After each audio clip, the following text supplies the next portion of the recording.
one of the passing comments I made, and as soon as I said it, I thought to myself, I probably shouldn't have said that, but we just I'm kept going to pay going. for And that. yeah, I'm going to pay for that, and I certainly have. The comment was about Dr. Instone-Brewer, who's I would consider him a acquaintance. I had the distinguished pleasure of interviewing Dr. Instone-Brewer at the Society of Biblical Literature 3 years ago in San Diego.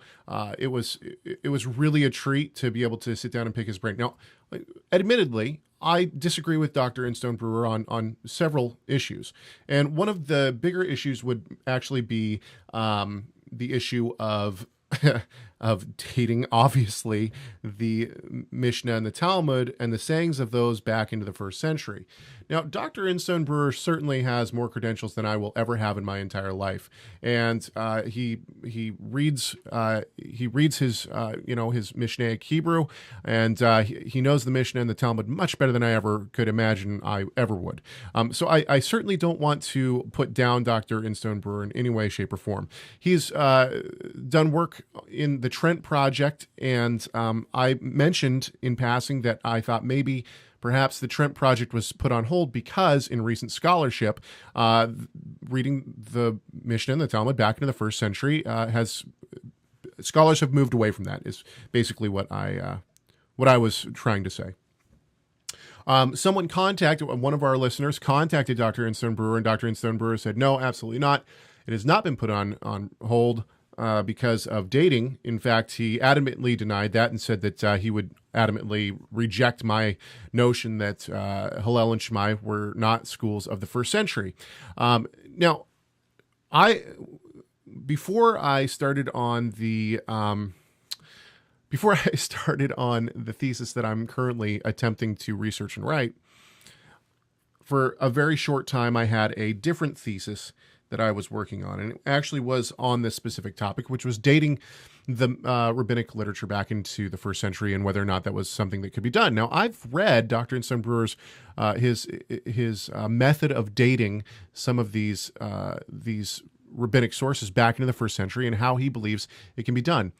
And with all due respect to Dr. Instone-Brewer and the fact that he's a much better scholar than I will ever be, I simply disagree with him, and take that for what it is, what it's worth. I just don't think that his dating method, he's dating the Mishnaic work against itself, and he's doing that through language. But as Rob was reading out of some of his book before we came on air, he will even admit that the sayings that are in the Mishnah or the Talmud are not the exact sayings that would have been in the first century, but they had been changed to be able to be memorized. So I don't understand how the language of these things could be read back into the first century. Rob, what are your thoughts on this? Oh, well, I was just looking through one of the volumes. It's volume 1 of the Trent, Traditions of the Rabbis from the Era of the New Testament. This is volume 1, Prayer and Agriculture. So the first two orders of the Mishnah, or the first two rather tractate, Masechets of the first order is Berachot and Peah, which are corners. I think it's Peah. Yeah. Yeah. So anyway. So he's got an intro here, and he gives some Hebrew text of each Mishnah, not the entirety of each Mishnah, but he gives some Hebrew text, and then he has the translation. But he sets it up as this is introduction, or page 1. He says the text, which can be dated before 70 CE, is printed in a bold font. So basically, you go through, and he says text that can be dated before 70 CE is printed in a bold font. So that means he's making it for him when he prints, the printers print this, the bold font is where Instone-Brewer says that's text that can be dated before 70 CE. But then later on the same page, he says here, however, they do not represent the actual words spoken or written before 70 CE, because they've been edited into later collections and then abbreviated and rewritten for easy memorization. But But then, and so he uses the word faithfulness, or faithful, 3 different times in this essay that I saw. So he attributes to the editorial rabbis, Yehuda Hanassi, in probably the year 200 or whatever, attributes to him an ideology of faithful preservation of history on one hand, but then he says it's highly edited and reworded for the sake of easy memorization. But then he says they worked with much care, great attention to detail. They were especially careful to preserve opinions that disagreed. They can be trusted to transmit these traditions faithfully. But we should also always be aware of the possible errors and innovations, and wording should not be regarded as quotations from the early rabbis. That's page 2. So on one hand, he says text that you see in here in black is dated before 70, and then right afterwards he says, well, we can't really, they were trying to be faithful, but they reworded it. That's all on page 1 and 2. It's really problematic. But he sums up the essay. The assumption of the present work, that means of this Trent series, yep, is that these rabbinic editors attempted to faithfully transmit early material. Okay, how can I make a judgment?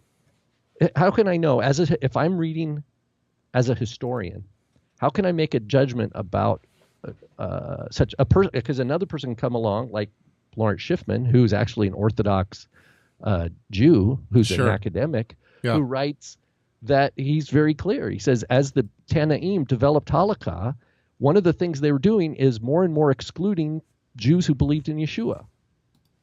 So that the very halakhic, or the very shape that some of the Mishnaic statements take were to shape community and exclude, to make a sharp distinction between insider and outsider. Yeah, exactly. And so what Instone-Brewer's imagination of attributing the early rabbinic editors of faithfulness to a tradition of history makes it sound like these rabbis are innocent of community building and of boundary marking, with specifically when it comes with the notion of other competing Jewish groups that are also saying that they have authoritative tradition and authoritative ways of doing things. Well, particularly those Jews who believe in Yeshua, who are, as Lawrence Schiffman says, if you just read his book, Who Was a Jew, he just says, he says it was progressively, the Halakha progressively excluded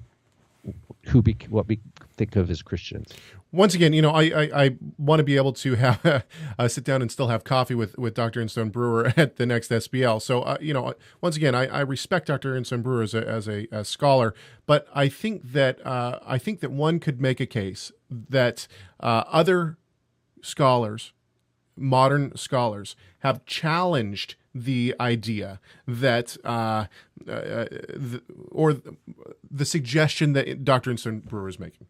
Let's just say that. Okay. But apparently we misspoke. We represented that the Trent series has over. I think the last one was 2011. And I apologize to Dr. Instone-Brewer for that. And I want to make sure that everyone knows that is not the case. Dr. Instone-Brewer is, in fact, continuing on with this work. So so the first one, Volume 1, was 2004. Volume 2 was 2011. And so... what is that? That's 6 years. So the first one was about 7 years between volumes, then another 6 years. So maybe he's got another one in the works coming out here soon. Yeah. Hey, Rob and I like talking about the Bible, and if that's the kind of stuff you like listening to, you should subscribe to our YouTube channel. You can do that by clicking this round thing over here. Yeah.